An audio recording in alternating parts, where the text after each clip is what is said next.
everyone and welcome back to my channel, and in today's video I want to share with you 10 self-improvement hacks that actually work. So let's go ahead and get started. And trying to remain so strong, I know it's good if I'm alone. I gotta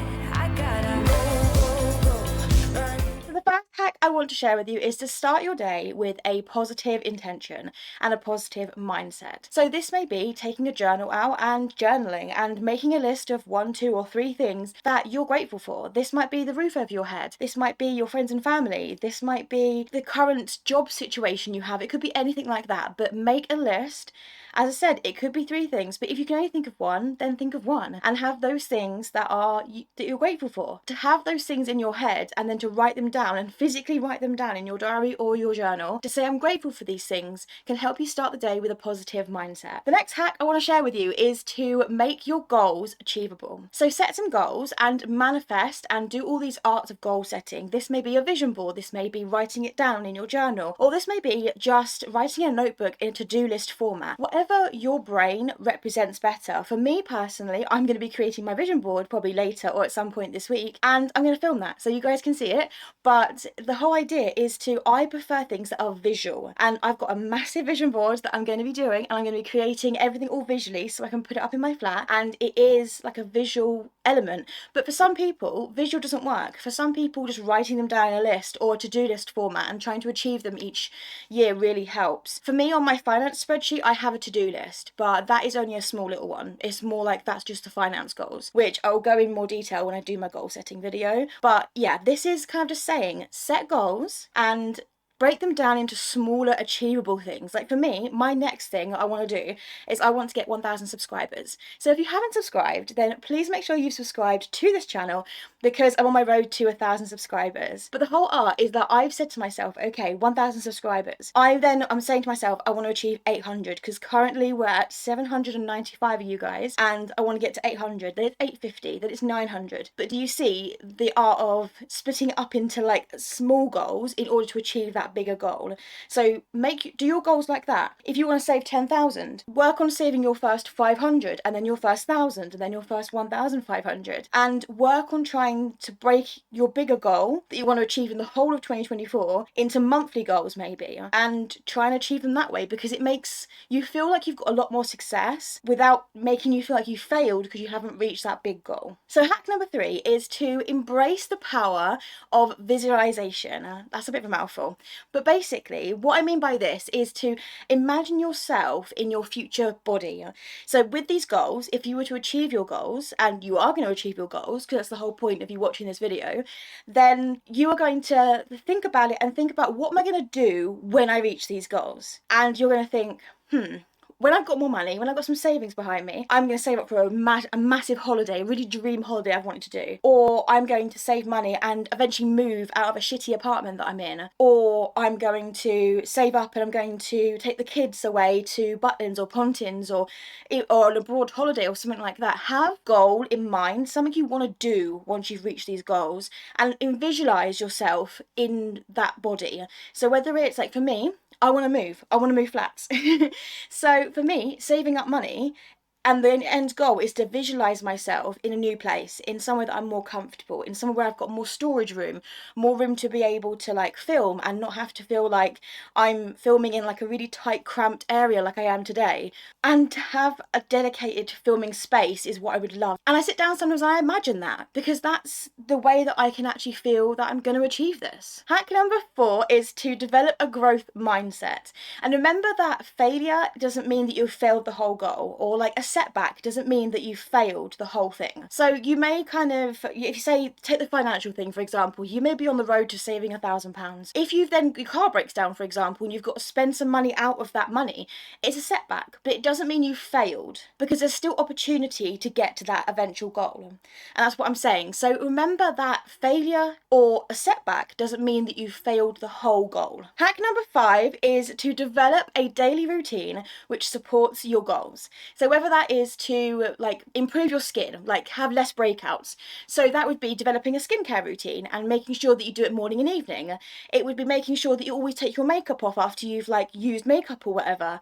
I've always been quite good at taking my makeup off, but a skincare routine and something to stick to is something I've struggled with. So 2024 is when I'm trying to create a skincare routine and trying to stick to it. So that is one of my goals. So wish me luck on that one. But yeah, develop a routine that helps you to like to get your growth mindset. It might be that you want to lose weight, and that might be one of your goals.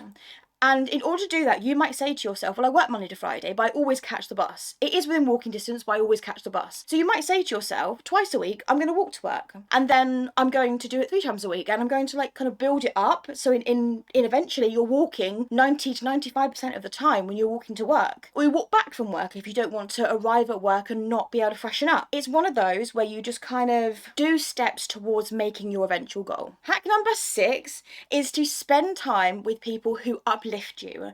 Remember that friendship isn't a one-sided relationship. Having a friend or having a relationship or having even a relationship with a family member, it's all two-sided. You need to be able to ensure that when you've got these relationships or these friendships or these people in your life, that you're giving as much as you are taking, or about that sort of thing. It might be like a 45-55 split, but you're still being able to take as much from the person that is in your relationship and as much as you give them. So you're uplifting each other and it's not a one-sided, or it doesn't feel like you're putting in all this effort and you're not getting friendship or you're not getting anything back from that person. Hack number 7 is to practice self-care.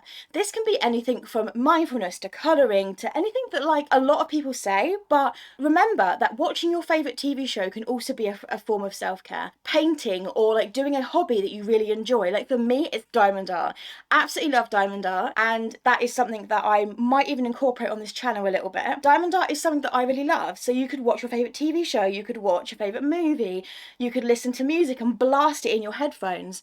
But all of that can be a form of self-care. The self-care that a lot of people preach about, like the mindfulness and the calming music and the colouring and things like that, or taking a bath or going for a walk, that is very generalised terms, but you've got to figure out what self-care means to you. So self-care for me might mean diamond art, but for you it might mean painting, or it might mean sketching or drawing. Whatever you enjoy and whatever gives you inner peace is your form of self-care. And just don't forget that your self-care, it can be completely different to my sort of self-care. So remember that self-care is actually a very individualised thing to have. Hack number 8 is to take risks and step out of your comfort zone. So for this, I mean to do things that make you feel a little bit uneasy. Like whether it's you're really scared to go out one day, but even just sitting outside in your back garden might be that step that you need in order to put yourself out of your comfort zone in one day. But another time when you're feeling like, I want to be bold, like for me, I would never want to do an escape room, but I might do one just to put myself out there and be bold. I wouldn't want to do an escape room simply because it's in a box and you don't know when you're going to get out. Obviously you're going to get out, but I don't know, it's one of those things where you're enclosed, a bit of claustrophobia I suppose. Like I used to be absolutely deathly afraid of tubes and fast trains, and I overcame both of those fears. I overcame the fast trains when I had to go and see my best friend Alex, and I overcame the tubes just by doing it more and just by practicing the whole like going out and doing these little things in order to make it easier for myself. Hack number 9 is to practice self-care and to live in the present moment. So practicing self-care, as what I said before, is going to be different from me to you, but doing that and practicing it, even if you don't need it, like a lot of these like crisis teams, things like that, you'll ring them up and they'll say, have you done some self-care? But by the time you're ringing that crisis team, a lot of the time, you're beyond the point of self-care. So practicing your self-care, even if you don't need it, schedule time to make time for self-care. Whether that be to sit and read a book, or whether that be to set aside some art and crafts time. You know, it doesn't have to be painting every single time, it could be anything. But setting aside time so you can do these things and practice it, and then when you do have a difficult moment, you then know what you're doing because you've got all that knowledge and all that practicing in the bank.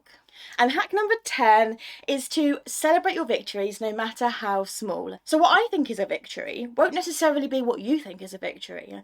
So when I started my recovery journey, I was celebrating a week sober, 2 weeks sober.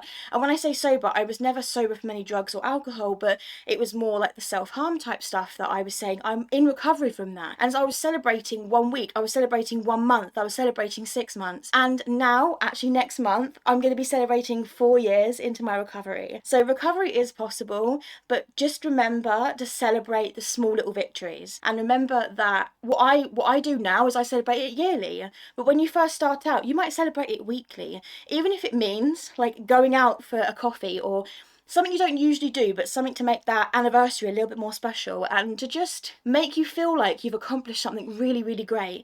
Like, give yourself time to celebrate the small little victories. So there you have it. There is 10 hacks in order to help you to unleash your best self. Don't forget to leave some video ideas in the description box down below. Anything you need advice on or any sort of vlogs you'd like to see, and yeah, I would be happy to give those to you.